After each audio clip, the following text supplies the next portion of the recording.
Berdasarkan Undang-Undang Dasar Negara Republik Indonesia tahun 1945 dan seterusnya, amar putusan mengadili: 1.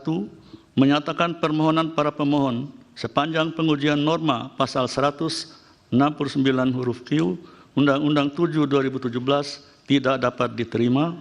2. Menolak permohonan para pemohon untuk selain dan selebihnya.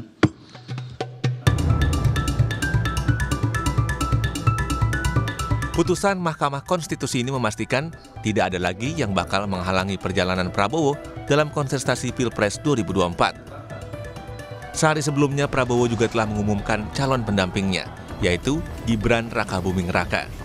Keputusan ini menjadi sorotan, tak lain karena sosok yang dipilih adalah putra sulung Presiden Joko Widodo. Tak hanya itu, Gibran saat ini juga berstatus kader PDI Perjuangan.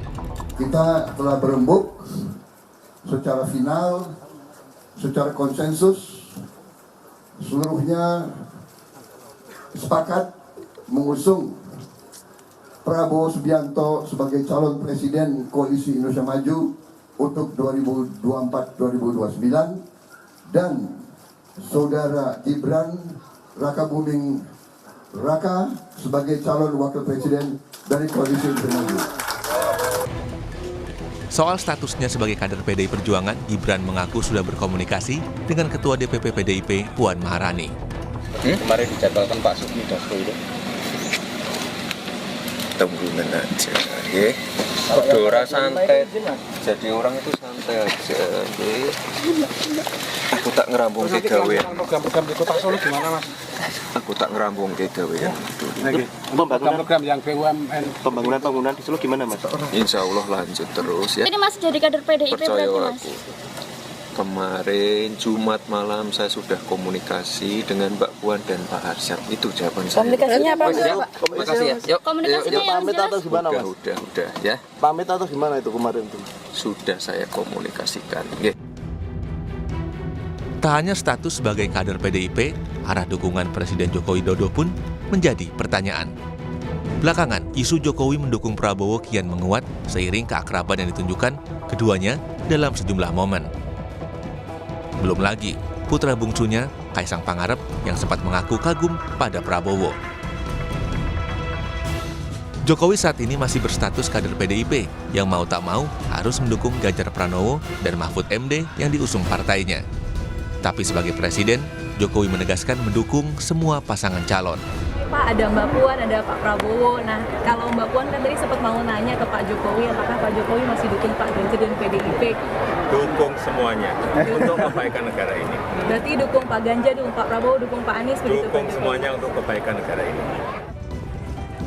Sikap Jokowi ini pun diapresiasi Puan Maharani dan menyebutkan sebagai sikap negarawan.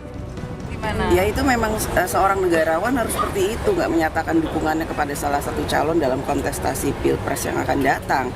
Justru apa yang disampaikan beliau itulah betul-betul seorang negarawan. Presiden Republik Indonesia tidak boleh berpihak dalam kontestasi Pilpres yang akan datang karena berkeinginan agar jalannya pesta demokrasi tahun 2024 itu bisa berjalan dengan baik, lancar, adem, ayem, gembira, rakyat tidak tertekan, tidak deg-degan. Saya apresiasi apa yang disampaikan oleh Pak Jokowi. Lalu kemana sesungguhnya arah dukungan Jokowi di Pilpres 2024? Tim Liputan Kompas TV.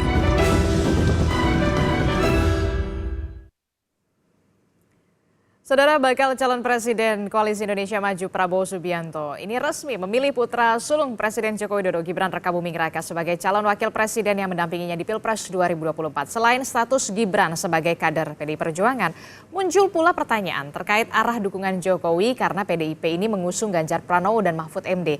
Kita bahas pagi hari ini soal dukungan Jokowi ke kontestan Pilpres 2024, Ganjar Mahfud atau Prabowo Gibran. Bersama dengan sejumlah narasumber, sudah ada Ketua Majelis Pertimbangan dari Partai Persatuan Pembangunan, ada Mas Roma Hurmuzi. Selamat pagi, Assalamualaikum Mas Romi.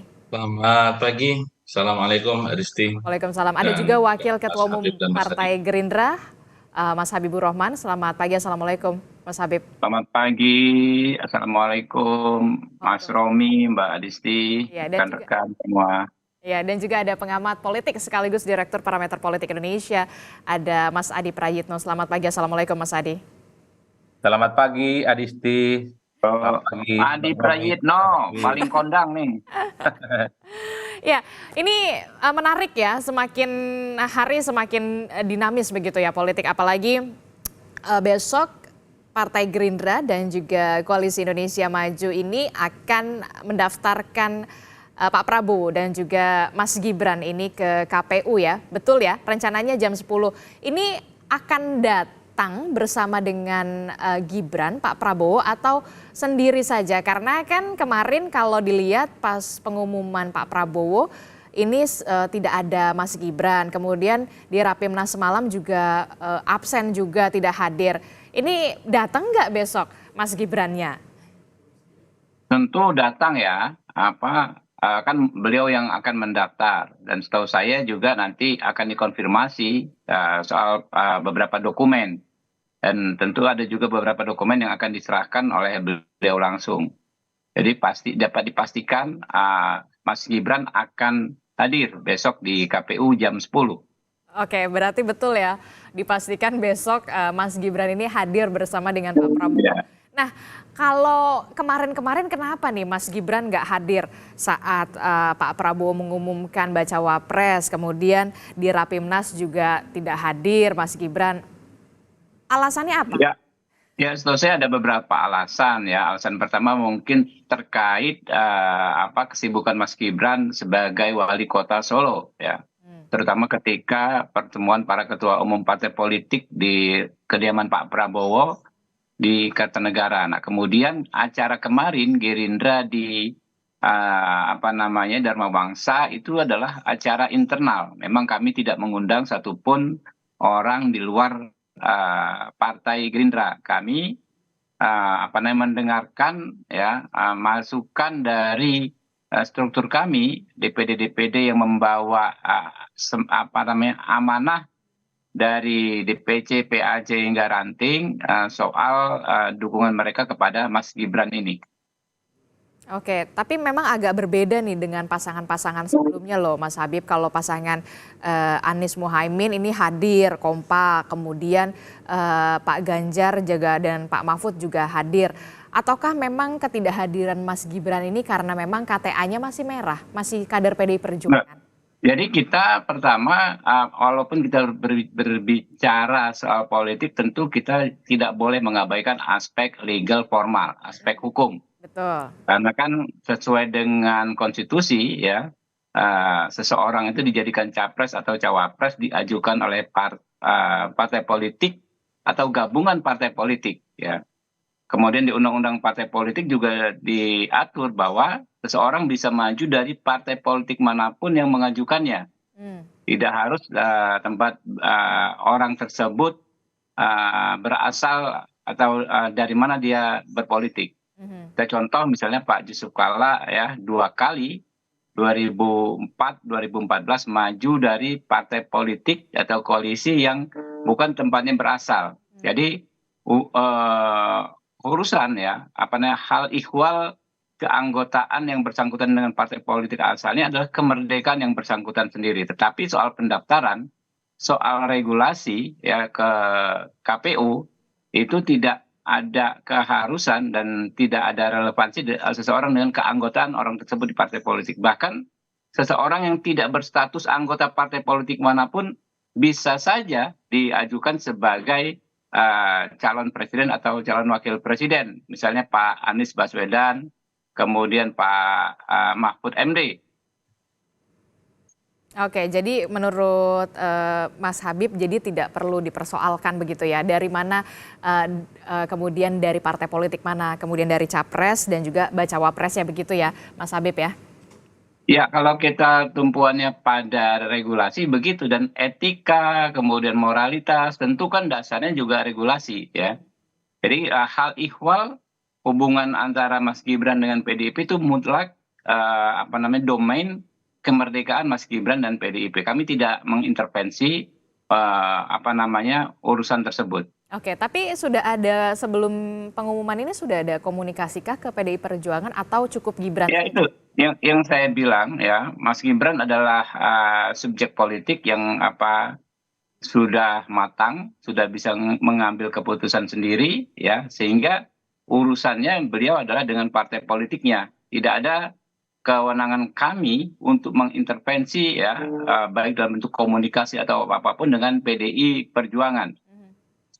Berarti belum ada komunikasi ya sejauh ini ya dengan PDI Perjuangan? Saya nggak tahu ada atau tidak komunikasi, tapi komunikasi sih secara umum baik sekali antara Pak Prabowo dengan Ibu Megawati dan antara pimpinan kami, Partai Gerindra dengan pimpinan PDI Perjuangan. Apakah ada yang spesifik atau tidak saya nggak tahu. Tapi kalau ditanyakan apakah harus ada komunikasi, nah itu yang saya katakan kami tidak punya kewenangan untuk mengintervensi hubungan antara PDIP dengan anggotanya dan anggotanya dengan PDI Perjuangan. Oke, Mas Romi, tanggapan Anda, kalau menurut Mas Habib tidak perlu dipersoalkan dari mana kemudian subjeknya baik itu capres dan juga bacawa pres ini dari partai politik mana. Kalau dari Koalisi Indonesia Maju, apakah ada pembahasan soal ini? Sorry, dari Koalisi Ganjar, Mas Romi. Iya, pada dasarnya kami kan tidak berhubungan secara langsung tentu dengan apa yang terjadi di koalisi lain ya. Karena sebagai sebuah kontestasi adalah hak dari masing-masing partai politik yang ada di koalisi tersebut untuk menentukan siapa berangkat dan dari partai mana. Apa yang disampaikan oleh Mas Habib sudah tepat bahwa memang tidak ada syarat keanggotaan apapun untuk seseorang itu diajukan sebagai pimpinan artinya pimpinan Republik ini ya. Jadi untuk menjadi capres dan cawapres itu tidak harus menjadi anggota partai politik dan tidak harus juga berangkat dari salah satu anggota partai koalisi di koalisi tersebut begitu. Namun tentu soal Mas Gibran ini karena memang beliau itu sebelumnya adalah anggota PDI Perjuangan, ya monggo ditanyakan kepada rekan-rekan di PDI Perjuangan yang saya lihat kemarin statement dari para pengurus DPP PDI Perjuangan menyampaikan kalau hal ini sudah dibicarakan pada pertemuan Mas Gibran dan Mbak Puan yang didampingi oleh Pak Arsyad Ketua TPN hari Jumat malam lalu. Selanjutnya tentu masing-masing partai politik memiliki mekanismenya tentang hal ini begitu. Oke, berarti kalau dari koalisi pendukung dan juga pengusung dari Ganjar dan juga Mahfud ini tidak ada persoalan ya kalau soal Gibran ini, tidak ada potensi dipersoalkan duet Prabowo Gibran ini. Bukan soal keanggotaannya sebenarnya, tetapi soal proses di mahkamah. Bagaimana Mas Romi? Mas Romi, terputus? Audionya terputus, Mas Romi? Sayang sekali, kita akan coba perbaiki kembali. Gimana Mas Romi? Oke, sepertinya ada terkendala sinyal. Kita akan mencoba untuk memperbaiki dulu untuk audio dari Mas Romi. Saya ke Mas Adi. Mas Adi, dari perspektif Anda, melihat ini seperti apa? Pengumuman bacawa pres Gibran ini tidak dihadiri oleh Gibran, kemudian Rapimnas juga katanya internal, tapi dipastikan besok akan hadir bersama dengan Pak Prabowo untuk mendaftarkan diri ke KPU.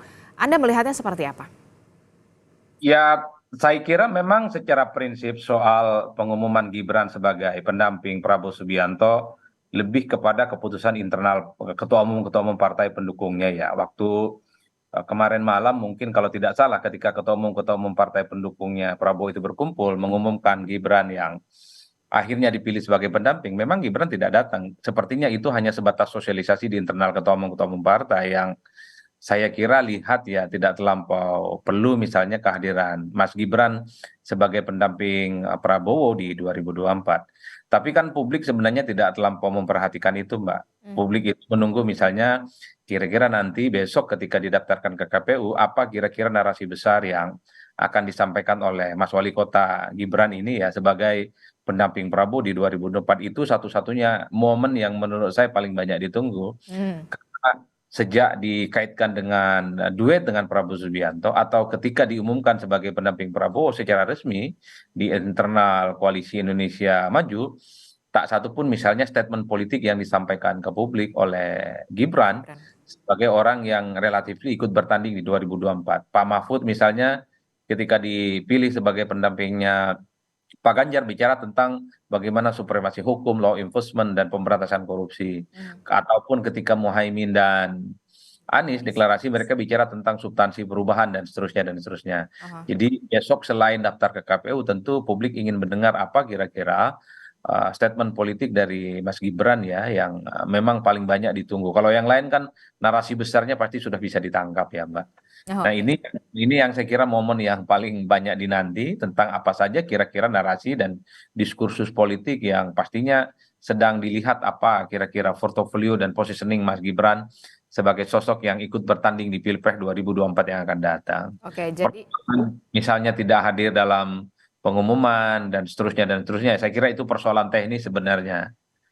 Tapi ya memang agak sedikit berbeda dibandingkan dengan paslon-paslon lainnya begitu ya. Nah, kemudian statement politik itulah yang kemudian ditunggu oleh publik dari Gibran Rakabuming Raka ketika pendaftaran KPU jika tadi yang disebutkan Pak Ganjar dan juga Pak Mahfud soal penegakan hukum, kemudian Anies Muhaimin ini soal perubahan begitu ya. Nah, kalau kita melihat ini Pak Prabowo ini kan memilih Gibran jadi pasangannya tentu ada banyak beragam pertimbangan.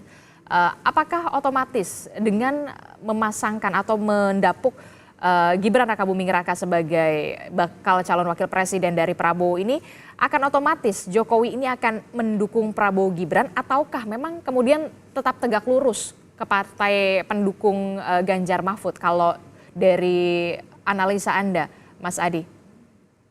Ya tergantung bagaimana cara melihatnya, tapi bagi saya kalau bicara tentang Jokowi hari ini ya pastinya akan total ya mendukung Gibran Rakabuming Raka ya untuk memenangkan pertarungan di 2024 karena apapun Mas Gibran dan Pak Jokowi ini tidak bisa dipisahkan satu sama yang lainnya.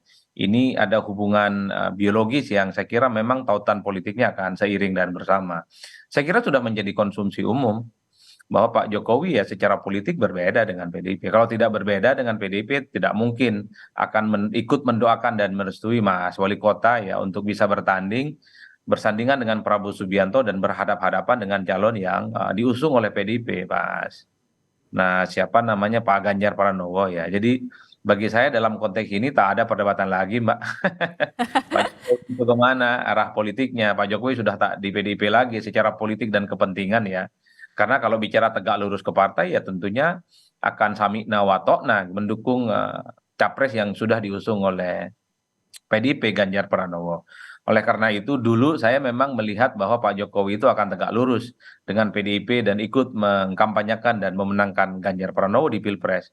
Itu sebelum Gibran dinyatakan secara deklaratif definitif berdampingan dengan Prabowo Subianto. Tapi setelah berdampingan dengan Prabowo Subianto, saya termasuk yang meyakini bahkan hakul yakin bahwa Pak Jokowi pilihan politiknya pastinya ke Mas Gibran bukan kepada yang lain. Oke, jadi kalau kata Mas Adi ya hakul yakin pasti sebagai ayah akan mendukung anaknya, nggak mungkin enggak begitu ya. Mas Romi gimana nih tanggapannya?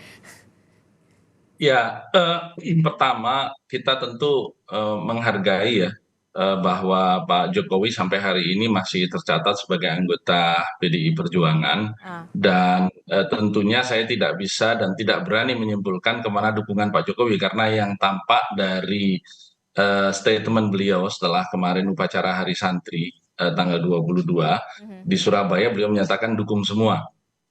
Karenanya kita tentu berasumsi bahwa pendapat beliau itu benar. Meskipun ketika kita berbicara eksistensi atau kehadiran beliau atau simbol-simbol beliau itu tidak kemudian hadir di semua pasangan. Tentu dalam hal ini beliau posisinya bisa kita tebak akan lebih berat kepada putranya karena memang secara emosional pasti lebih terikat ketimbang pada partainya. Tetapi kalau kemudian rekan-rekan di PDI Perjuangan sampai hari ini kemudian juga masih seperti statement Mbak Puan tadi berjiwa negarawan dan seterusnya, itu juga hal-hal yang sah saja.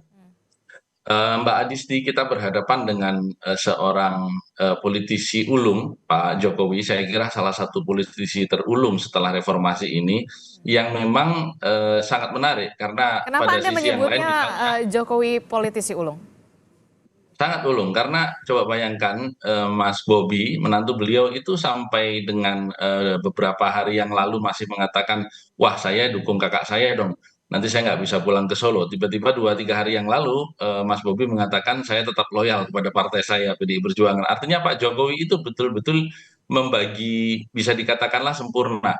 Tinggal Mas Kaisang aja ini bersama partainya akan ke siapa, karena kan sudah datang ke Mbak Puan, sudah datang ke Pak Prabowo. Meskipun di beberapa podcast beliau terlihat bahwa ada kaos Pak Prabowo di dalam pakaiannya, tetapi secara resmi memang partainya belum melabuhkan sikap. Tinggal kita tunggu. Saya kira Mas Habib juga mungkin akan lebih tahu kalau memang akan ada dukungan secara pasti ke Pak Prabowo. Kita lihat tanda-tanda kehadiran Pak Jokowi, istilah saya. Artinya dari sikap menantunya, dari sikap putranya yang satu lagi. Ini kalau kemudian juga berbeda dengan Mas Gibran, ini kan menunjukkan keulungan luar biasa dari seorang Pak Jokowi, dan saya kira hari ini semua pengamat, semua politisi betul-betul terkaget-kaget dengan sikap-sikap beliau begitu. Oke, koalisi pendukung dan juga pengusung Ganjar Mahfud ini tak khawatirkah kemudian suara dari grassroots-nya Jokowi ini akan beralih ke Gibran dan juga Prabowo? Kalau kita lihat dari respon netizen ya, baik pada saat Mas Gibran diumumkan atau yang lebih lagi pada saat putusan Mahkamah Konstitusi dibacakan hari Senin yang lalu. Sebenarnya gelombang penolakan dari netizen atau gelombang sentimen negatif itu bisa dikatakan 95% sampai dengan 99% ya, karena ketika kemarin saya podcast di salah satu kanal pun rekan-rekan di podcaster itu menyatakan kami mencoba mencari pengamat atau pakar tata negara yang setuju dengan putusan MK itu tidak satu pun ada. Artinya bahwa memang reaksi negatif dari netizen itu luar biasa. Beberapa podcast saya di beberapa kanal juga saya selalu baca komen-komennya itu memang ya 90% memang negatif. Karenanya saya selalu katakan bahwa memang betul Pak Jokowi ini di dalam beberapa survei beberapa pekan lalu sampai dengan beberapa pekan lalu masih memiliki approval rating yang tinggi dan juga memiliki influencing power sampai dengan 15% dari pemilih.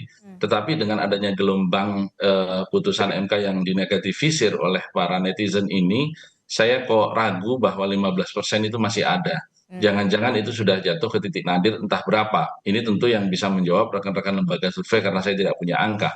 Karenanya kami meyakini bahwa ketika seseorang, katakanlah seorang selebgram sekalipun, dia melakukan sesuatu yang di luar pola dia sebagai selebgram yang kemudian menjadikan dia banyak follower, itu pun sudah diprotes orang. Jadi ketika kita hadir di ruang publik, karena kita ini anak kandung transparansi di era media sosial ini, maka sesungguhnya konsistensi terhadap sikap-sikap kita, nilai-nilai Jokowi itu sendiri akan menjadi patokan. Karena beberapa komentar misalnya, wah Pak Jokowi sekarang tidak Jokowi lagi, misalnya seperti itu, itu juga tidak sedikit yang seperti itu. Sehingga kami meyakini bahwa Ganjar Mahfud akan tetap solid dan bahkan lebih banyak menuai dukungan dari respons netizen yang luar biasa itu. Oke, tidak bisa dipungkiri kemudian banyak sekali narasi negatif ketika usai putusan Mahkamah Konstitusi soal batas usia capres dan juga cawapres 40 tahun atau yang pernah berpengalaman. Lalu bagaimana Partai Gerindra dan juga Koalisi Indonesia Maju mengcounter ini? Jangan sampai kemudian ini yang dikhawatirkan justru menggerus elektabilitas dari pasangan Prabowo dan juga Gibran Rakabuming Raka. Jangan dijawab dulu Mas Habib, kita akan jeda dulu sejenak. Tetaplah bersama kami di Sapa Indonesia Pagi.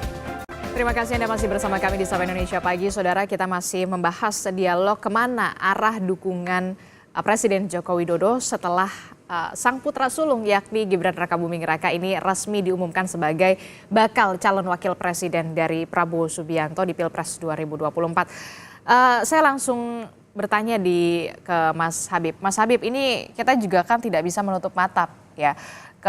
Setelah putusan dari Mahkamah Konstitusi ini banyak sekali narasi-narasi negatif, mulai dari politik dinasti, kemudian ada konflik kepentingan di situ. Bagaimana kemudian Koalisi Indonesia Maju mengcounter narasi-narasi negatif ini?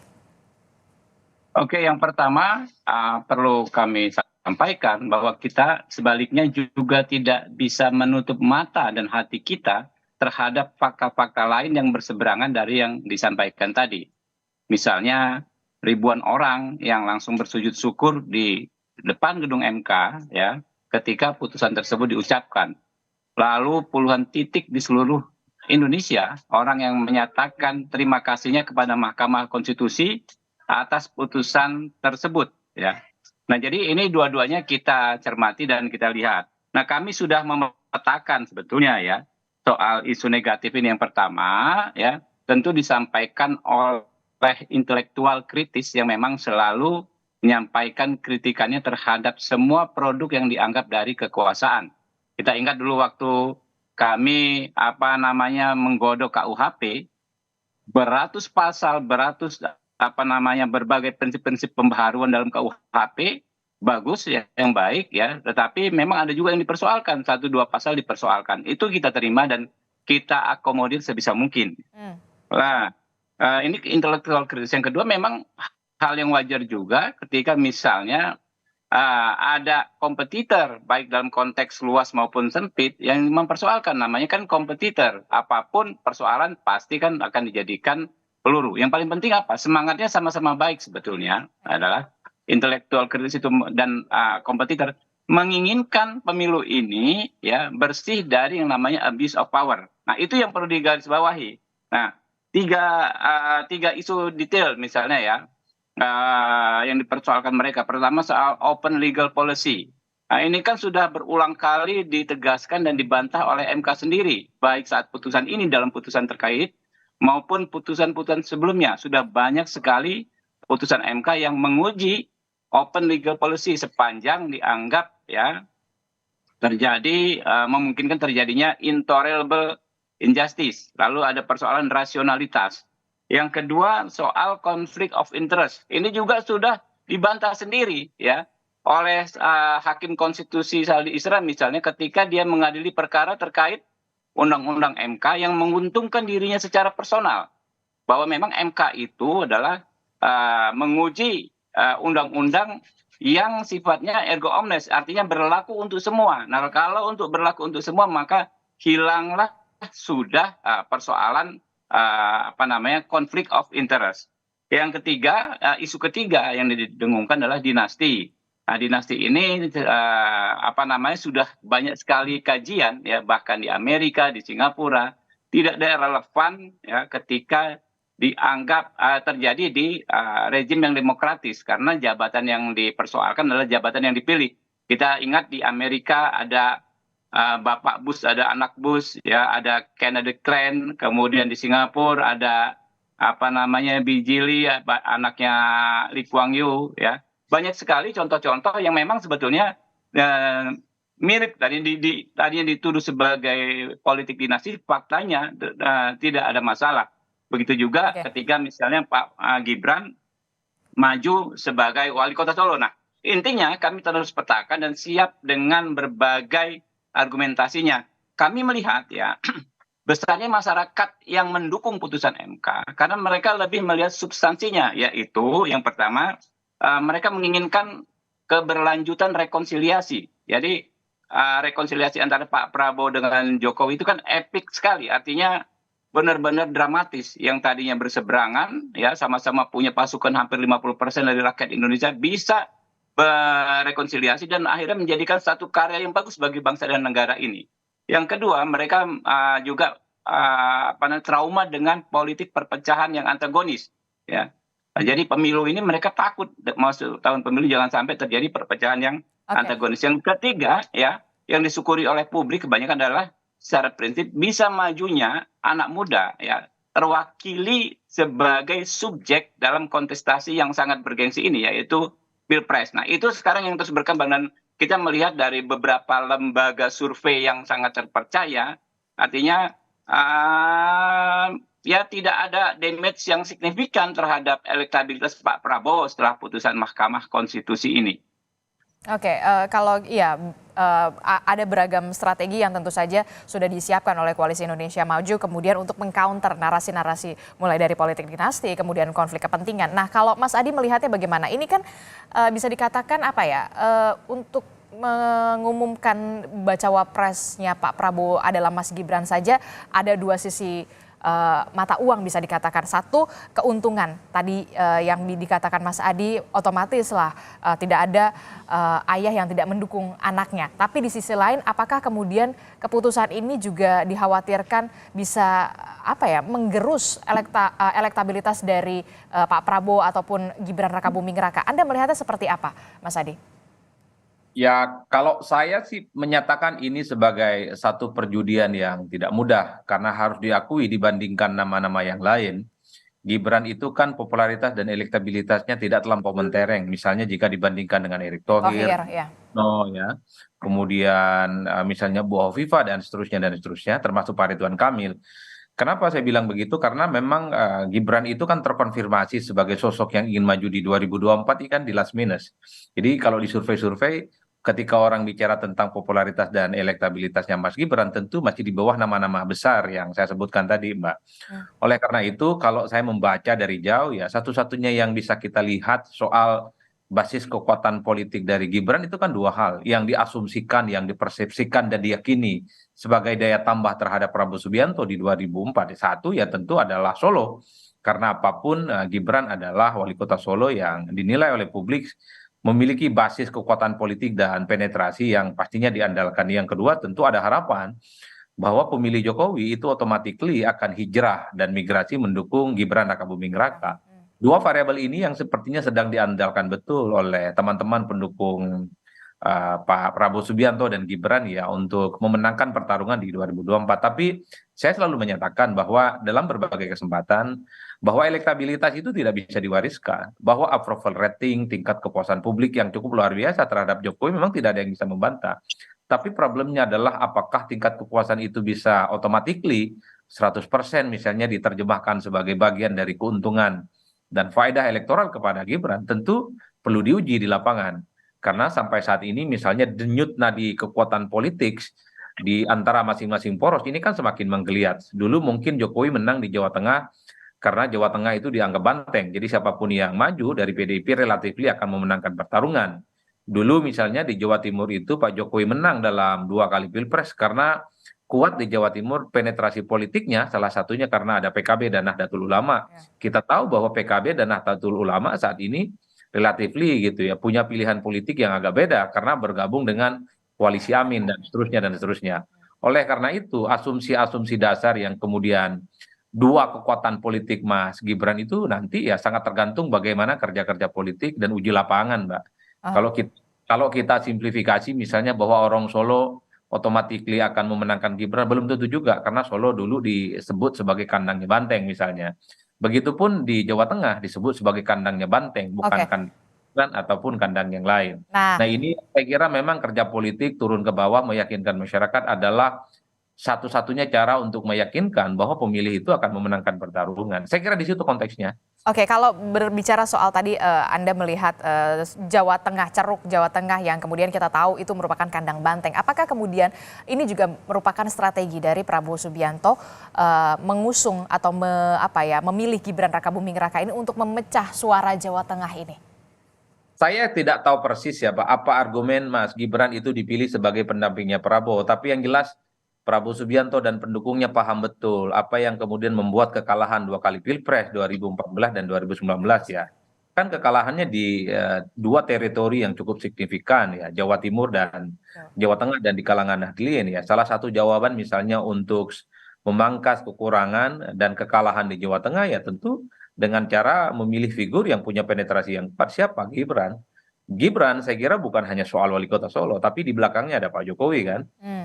Itu makanya saya bilang ini tinggal kuat-kuatan nanti apakah Jawa Tengah yang dianggap sebagai kandangnya banteng sampai hari ini itu akan kalah dengan figurnya Pak Jokowi yang terpersonalisasi dalam beberapa kali pilpres kuat di sana. Kan orang tinggal bertanya sebenarnya siapa yang membuat kuat di Jawa Tengah, apakah partai, apakah karena sosok Pak Jokowi, kan begitu. Begitupun di Jawa Timur, apakah karena mesin partai ataukah memang sosok Jokowi yang diterima oleh publik.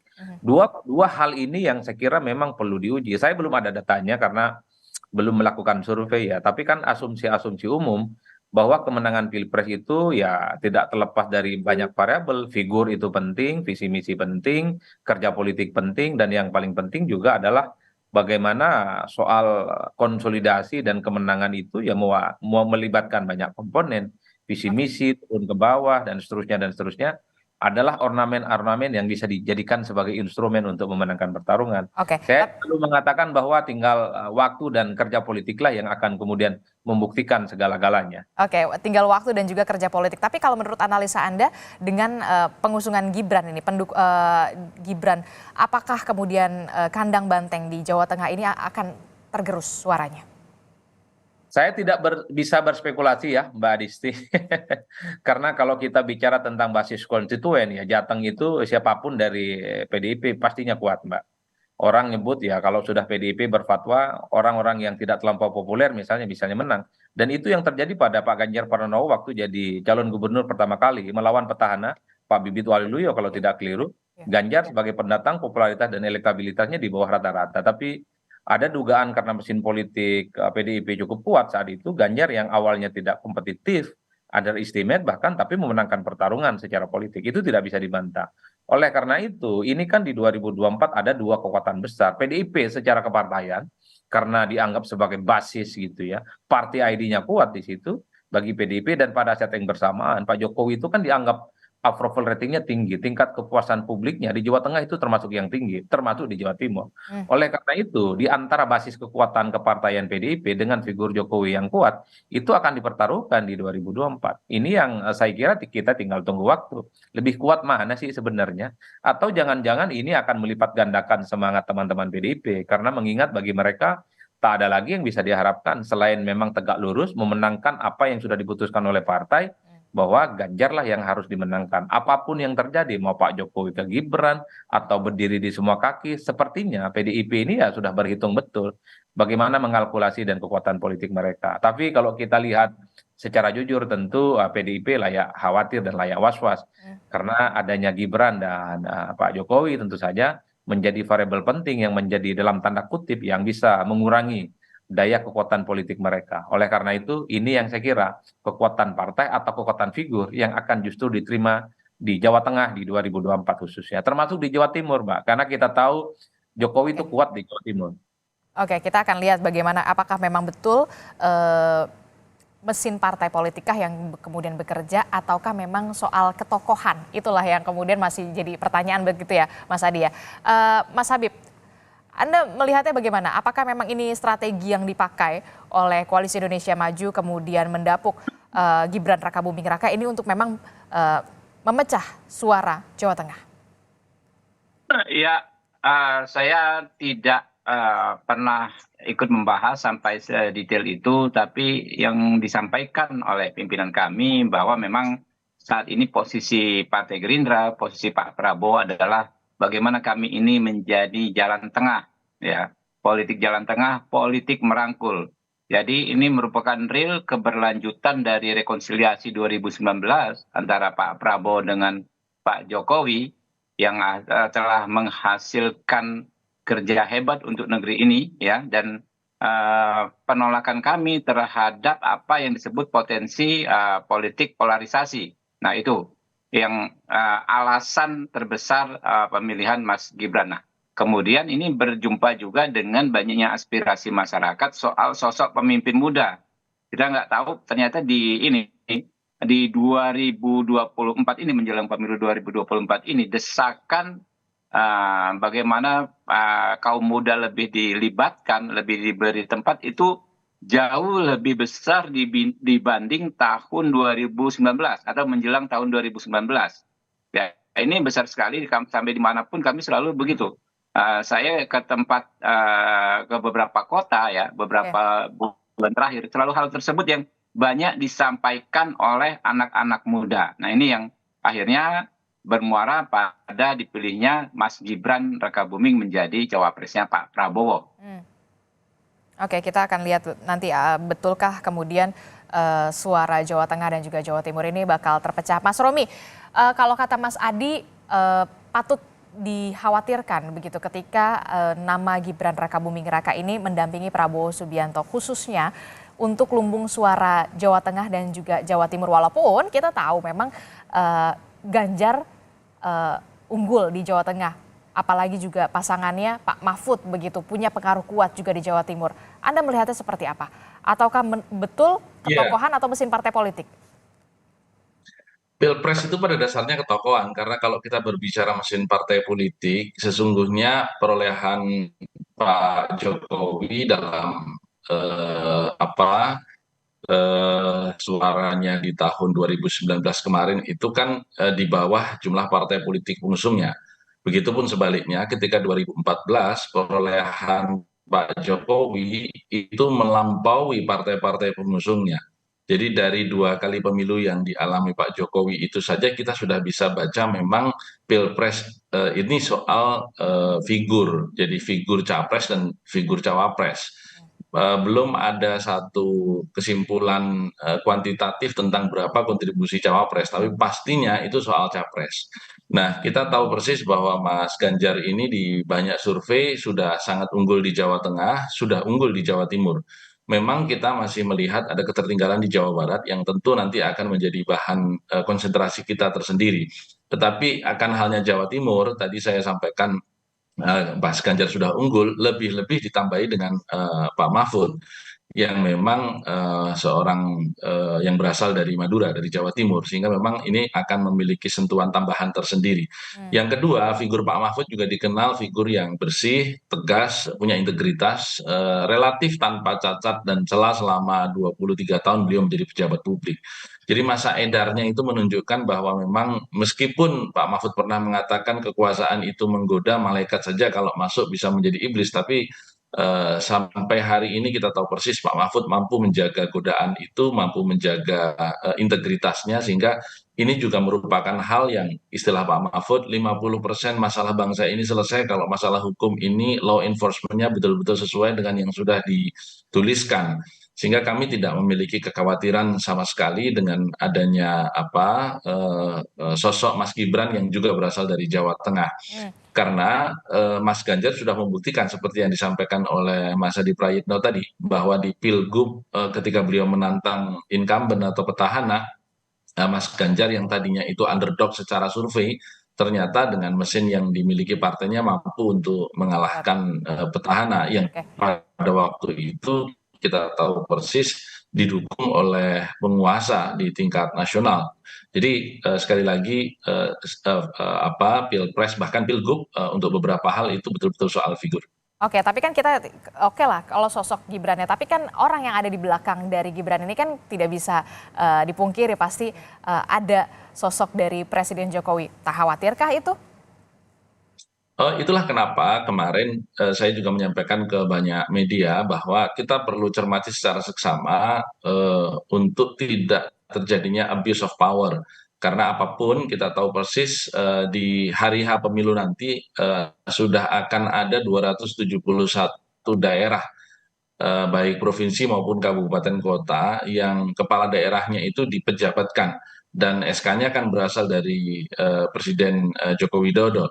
Apakah itu yang ditandatangani oleh Mendagri karena itu bupati wali kota, atau yang ditandatangani langsung oleh presiden karena itu adalah gubernur. Nah, ini juga harus kita jaga agar mereka tetap bersikap imparsial, begitupun penyelenggara pemilu, begitupun aparat penegak hukum. Ini harus kita sama-sama kawal, sama-sama kita jaga agar tidak ada potensi yang dikhawatirkan bukan oleh kami, tetapi oleh banyak pengamat politik, oleh banyak pakar, kemungkinan abuse of power itu ada. Nah, ini kita sama-sama jaga. Dan saya kira Pak Jokowi dalam posisi sebagai negarawan yang tahu persis batas-batas di mana beliau bisa menggunakan kewenangan untuk menjaga kondusivitas pemilu 2024 nanti. Itu artinya kemudian Ganjar Mahfud ini siap bertarung tanpa bayang-bayang dari dukungan Pak Presiden Jokowi ya, begitu ya Mas Romi? Betul, betul. Oke, baik, terima kasih Romahur Muzi dari Partai Persatuan Pembangunan dan juga ada Mas Habibur Rahman dari Partai Gerindra telah bergabung bersama kami. Kami tunggu Mas Habib kedatangan Sehat dari terus, Mas rekan-rekan, Gibran dan juga Mas Romi, Pak Pak Prabowo Ajazan. ya. Besok di KPU jam 10 kita tunggu Ya, juga bagaimana statement politik, dan juga Mas Adi Prayitno telah bergabung bersama kami. Terima kasih untuk perspektifnya. Selamat pagi Bapak-bapak, sehat selalu.